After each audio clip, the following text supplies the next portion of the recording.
Hey y'all, and welcome to Monner's Market, and welcome to my Woodland Christmas Decor video. As you all know, I've been facing some health problems, so this video, all except for my sponsor, which is Besin Tumblers, is from last Christmas. The segment in here with the Besin Tumblers is for 2023, and all of the links and coupon codes will be current for 2023. Let's just get into the video, and I'll update you at the end of it about my health. Adorable riser or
but I made my little feet out of the snowman. I thought they were beautiful for little legs for this riser.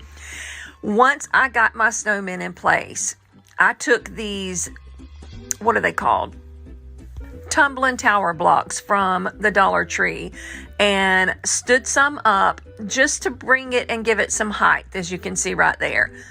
Once I did that, I thought I was going to be adding these little pieces of wood on individually one by one, and to my surprise it was one big wrap, which made my job so much easier, and this was almost done. I mean, I was like so tickled to find that that was one piece and not individual pieces, because literally all I did was took my wood stick hot glue, and I would prefer using, I would suggest you use wood glue because that stuff is a little heavy and will pull down on your regular hot glue, and I just don't think it would hold up.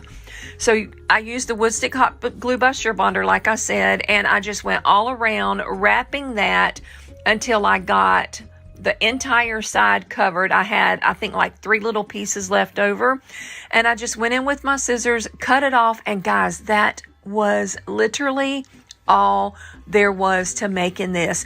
It couldn't have not been any easier, and I am obsessed with the way this turned out. I don't have but about maybe $5 or $6 in this whole entire tray, and I think it is absolutely stunning. Now, this is a very popular theme right now, the Woodlands theme for Christmas, and I think it has kind of inspired me for the rest of this video to sort of go in that woodsy woodland direction. What do you think about those little snowmen for legs on this thing? Now, this is actually 15 inches round. I was surprised that it ended up being so big, and you can put a lot of stuff on top of this. So let me know down in the comments what you think about this first DIY. I happen to love it. It is my absolute favorite of the whole entire video. Let me introduce you to this company called Besin Tumblers. That is spelled B-E-S-I-N. They sent me this case of tumblers to show you, and these are Sublimation tumblers. They come with this awesome straw, and they are very well packaged. They are 40 ounces. 40 ounces. I mean, they are huge. I put some ice in this and let it set just to see how long it would last. 4 days. 4 days it took for that ice to completely melt. What I'm showing you on the lid is where the straw goes in, it is rubberized. And when you put your straw in, it just like forms around your straw, keeping it sealed completely. So I'm telling you, these are the most high quality tumblers I've ever dealt with. And as a tumbler maker, I have bought from many different companies, and I am obsessed with Besin Tumblers. So I printed me out a picture to put on one of these tumblers, and I'm going to make one of my grandsons a tumbler for Christmas. He's obsessed with hunting and fishing and things like that. Well, as I pull out my tumbler here, let me just tell you about my pitcher. I ordered a 40-ounce tumbler sublimation pitcher, right? Well, normally they are sized to what you need them for. Somehow there was a mix-up in my order, and it came out like 3 times the size of what I needed it. So I'll end up sort of piecing it together to make it what I need it to be, which was very disappointing because the picture itself was gorgeous and he would have absolutely loved the way it worked. But I could not get a hold of the lady that I ordered it from on Etsy to make it right in time for this video, and this video was already so late. This company has been so wonderful and so understanding with my heart surgery, and it taken me so long to get this video out. So I want to make a public apology to Besin Tumblers on my channel today for the delay in getting this part of the video out to my subscribers. So what I'm going to do now is remove the handle. These handles are made of a really tough plastic, but you can't put them in the oven or you can't put them in a cup press. Now I have both. I have a convection oven that I use strictly for sublimation, and I have a cup press, but this monster won't fit in my cup press. This thing is huge, and even though I keep saying it's huge, it's not bulky. It's not like too heavy to carry. It just holds a massive amount of drink, and you don't have to keep filling up your water. If you're a water drinker, like we all should be, these are the perfect tumblers to carry that water in to keep it fresh for quite a while. So anyway, now I'm just going to try to measure my little pitcher and get the prettiest part of it onto my cup. So you'll see me sort of just kind of messing around with it, trying to figure out the best place to put it and the best place to cut it. And I mean, it was just kind of aggravating that I had to end up doing it like this. But as the old saying goes, it is what it is. And there's nothing I could do about it. But I definitely wanted to go with this print for my cup. Now, if you don't know what sublimation is or how it works, let me just explain it to you in sort of a layman's term, because I never knew until I started sublimating how it worked. What it is it is an ink that is on the paper. You print it out with sublimation ink. When you apply heat to that print, that picture goes from ink to us like a gas, and it wraps around your item or lays down on your item, whatever your surface is, and it goes from a solid to a gas back to a solid being transferred to whatever surface you're using. I think that is amazing the way it works. Now, what you see me messing with here is a part that's supposed to go around the bottom. I ended up not being able to use it because it was just too big for the cup. So I'm going to set that aside, and I'm going to try to figure it out the best I can. So I cut it down some, and I folded it up to where I thought it would work. So what I'm going to do is find my middle, and I'm going to line it up with the little notches that are sticking out where my cup goes, to try to get it as straight as I can so that when he's holding his cup, there's a picture on each side evenly. So this is me just sort of trying to find out the best placement for it. And now I'm going to tape it down with heat-resistant tape. You definitely want to use this heat-resistant tape because any other tape is going to melt either in your cup press or in your convection oven. So I find my placement. I am trying to line up the middle. It has sort of like a stitching pattern in between the two pictures. And I'm trying to line that up with the notches where my cup handle goes. So what I'm going to do is just tape it just as firmly and tightly as I can. You want to get your print as super tight as you can around your cup so that the whole thing, when it's transfers back over to your cup correctly. Oh, I hope that makes sense. You ever try to explain something and you just feel like you're rambling and not making any sense at all? So anyway, I'm going to speed this up just a little bit here so that you don't have to watch me tape this thing up in real time. Oh, you know what? I do want to slow it down though to show you how I did the notches right there where the handle notches are. Just take a scissor and just cut a little tiny notch in it and bring it down over and make sure you tape it down super duper tight right there where it will just be snug up against the cup. But also don't put any tape on the cup itself where it's going to cover any of your sublimation picture, because it will not sublimate through that tape. You know what I mean? Like you see me kind of going upward right here. That's so that I don't overlap the tape onto the white part of the cup itself. And then I'll bring that over, slit it the same way I did the other, and just tighten the paper up and finish taping it up that way. Also, once I get it all taped up all the way around, and I'm going to actually put tape in the center in a couple of spots just to try to get it, you know, really, really good and tied up against the cup. You can also use, which you'll see me do, shrink wrap to wrap it around the cup to get a tighter seal. Now, I'm not going to add in the description box the shrink wrap that I use because it's junk. I got it on Amazon and you get what you pay for. I tried to go cheap with it and it worked, but it didn't work as good as I needed it to. It did not give me as tight of a grip as I needed it to. The cup still turns out beautiful. It still turns out, you know, I was super happy with the way it turned out, but I could have gotten a more vibrant picture with it if I would have had a better quality shrink wrap.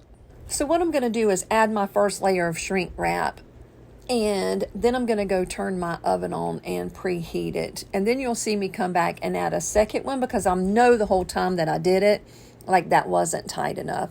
So I'm going to come to my extra convection oven. I am going to set it on 360 degrees. I set this to 365. You'll see 365.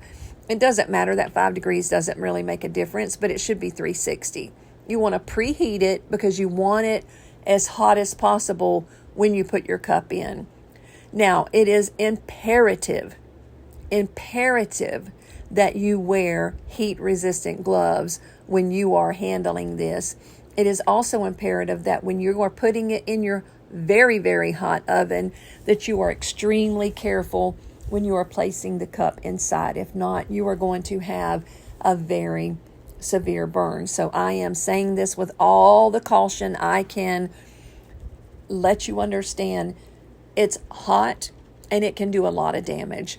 So once I got it wrapped the second time with the shrink wrap, I'm going to put it in the very middle of my turntable. And I wish I would have been paying attention to where my camera was angled. I would have shown you how I used my hand whenever I was putting it in there. But my oven's very, very large, so it was easy for me to be safe. So I'm going to turn it on for 6 minutes. Once the timer goes off, I'm going to open it up and I'm going to flip my cup 100%, like flip it completely to the other side, and I'm going to turn it back on for another 6 minutes. So you're going to bake your cup for 12 minutes total. Once you do that, again, be extremely careful taking it out.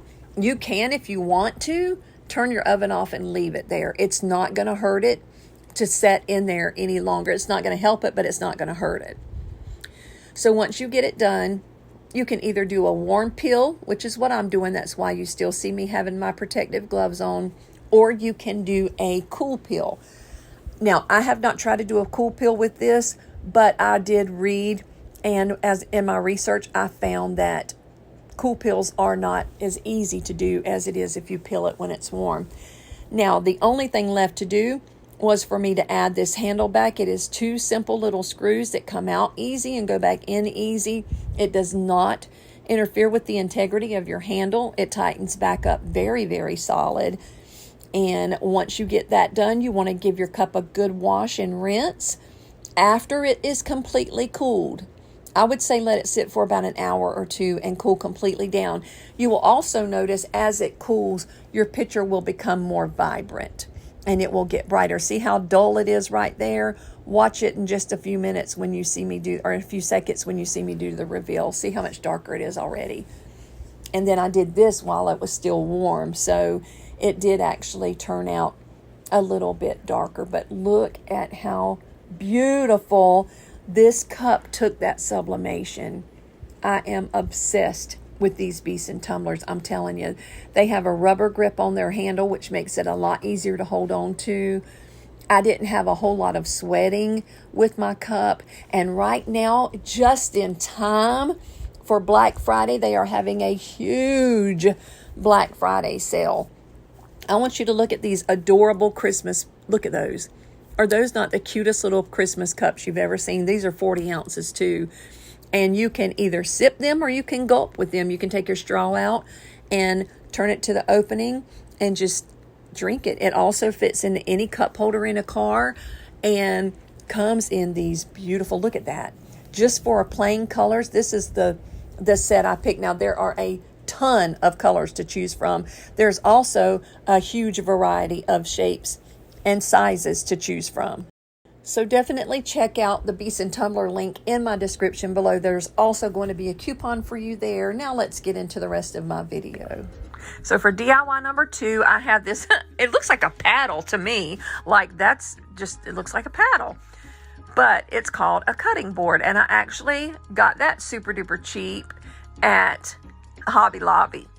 So I am going to do the same exact thing. I'm going to take my antique wax, a baby wipe, and I am going to just cover this paddle, is what I'm going to continue to call it. You can call it whatever you want to call it, but I loved it. I thought it was just the most adorable thing. When I found it so cheap, I don't know, I was just like, oh yes, I know what I'm going to do with that. And I kind of already in my head knew what I wanted to do when I brought it home.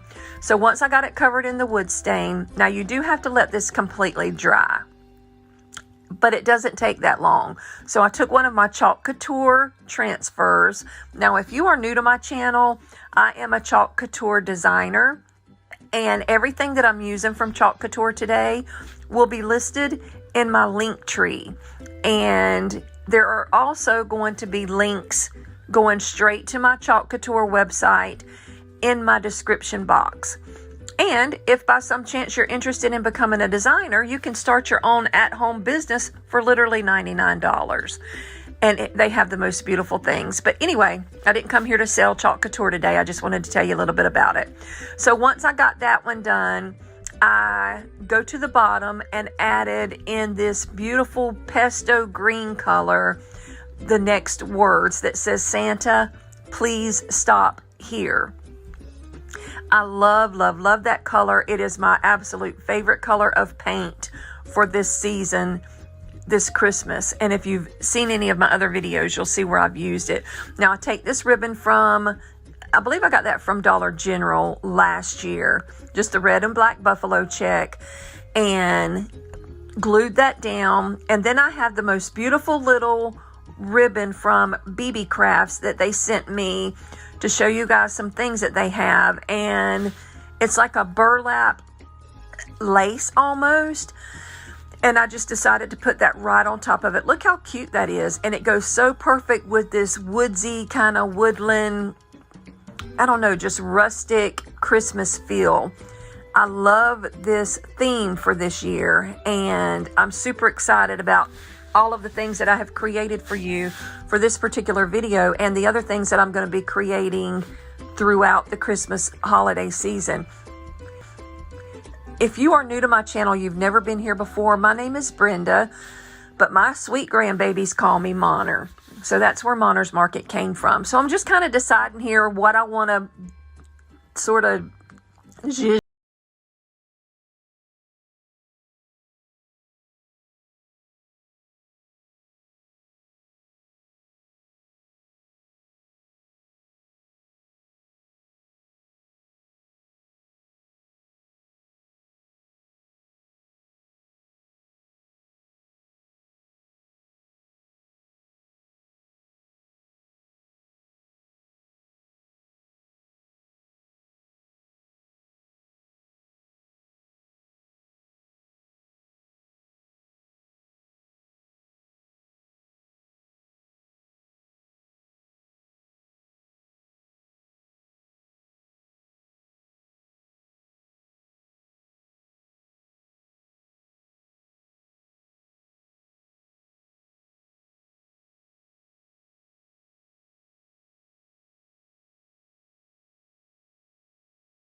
It took me literally not even 1 full minute to do that.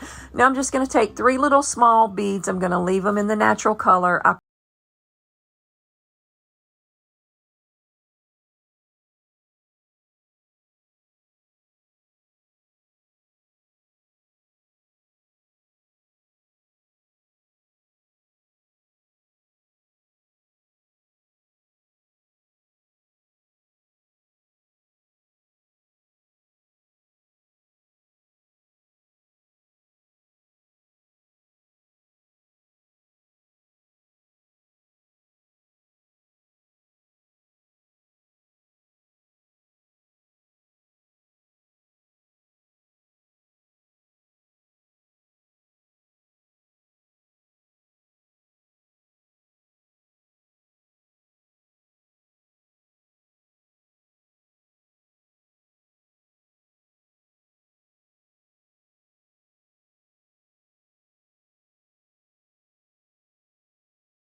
wood so that this whole theme kind of stays together and matches beautifully in my kitchen when it's over.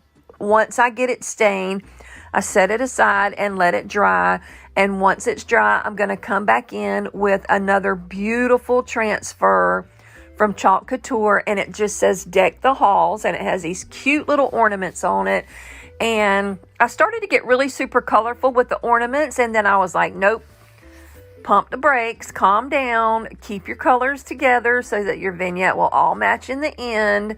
So I contained myself, but it was really hard because I could have made that super duper colorful. And that's the wonderful thing about Chalk Couture, is that you can make it in any color you want. And if you mess up, guess what? You just take it in the kitchen, wipe it down with some cool water, and start over again.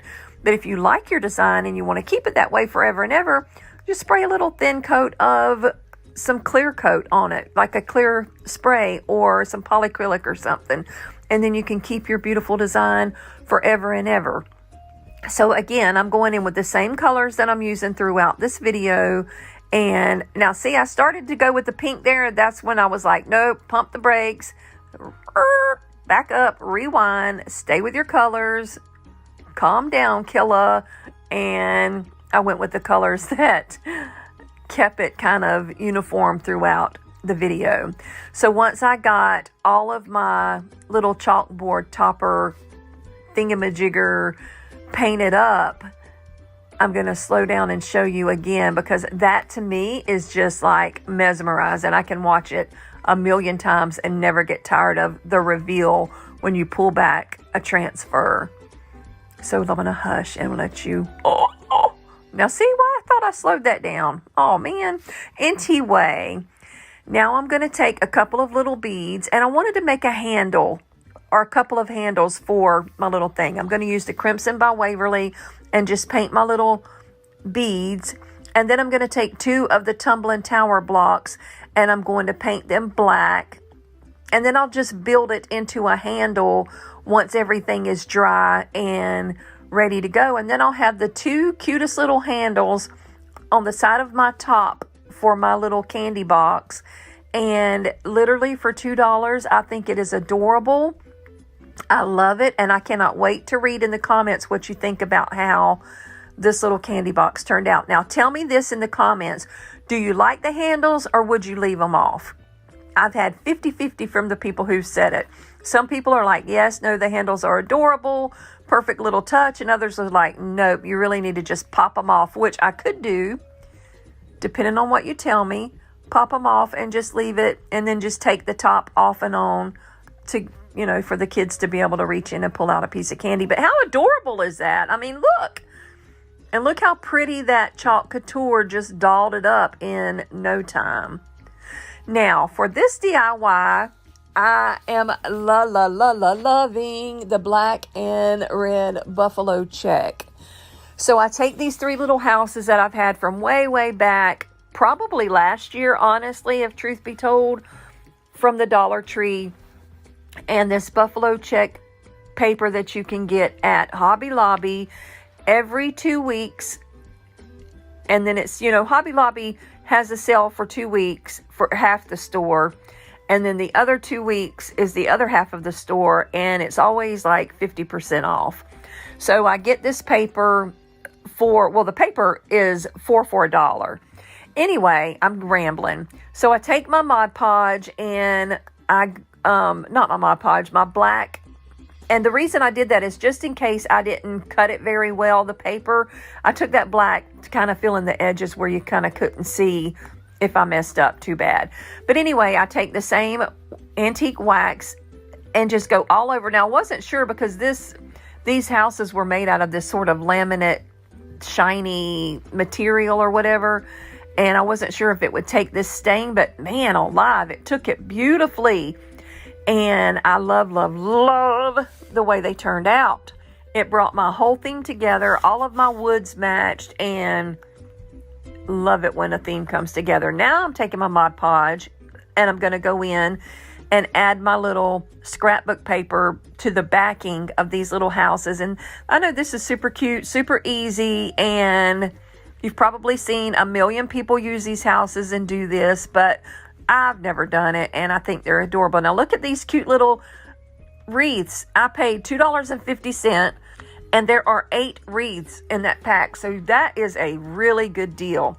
So I just kind of played around with it, which I don't know why I'm really showing you this part, because I end up tearing it off and putting a different little ribbon thingy on there so that it all matches. And then I took this Christmas tree out of the ornament packs that you can get from the Dollar Tree, painted it with my wood grain, and look how beautiful this little owl is. It's one of the ornaments that you can get at the Dollar Tree right now. I just added a little dab of glue, put it right on the front of that house, and it just popped off of that house. These I got from Dollar General. And those little bells, who doesn't like a jingle bell at Christmas time? I thought they were the most beautiful thing, and they matched perfectly with my theme for this video. And every time you move that picture, you hear Christmas jingle bells. I love it. Love, love, love it.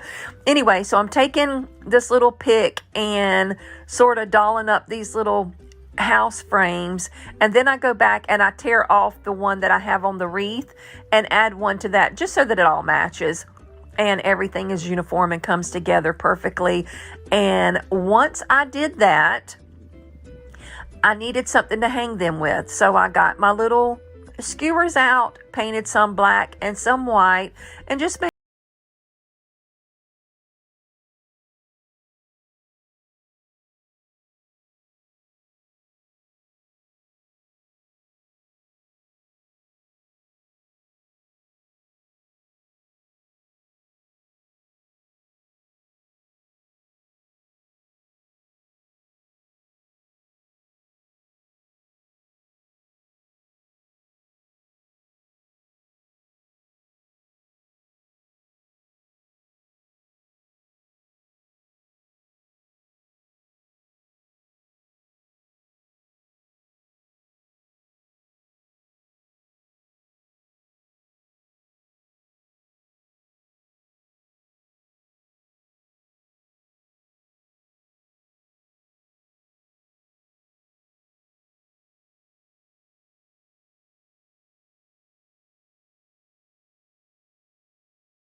say, as I am showing you my final reveal, thank you so much for all of the love and support and outpouring of just like getting behind me and my family during the time of my surgeries.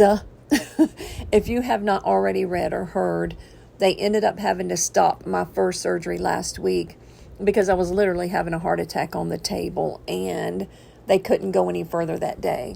So they had to abort my surgery after about an hour and a half into it, and weren't able to complete it. So I will be going back in next Thursday, on the 30th, to do it again. And hopefully and prayerfully, everything will go well this time, and they will be able to finish my procedure. I need this done so desperately.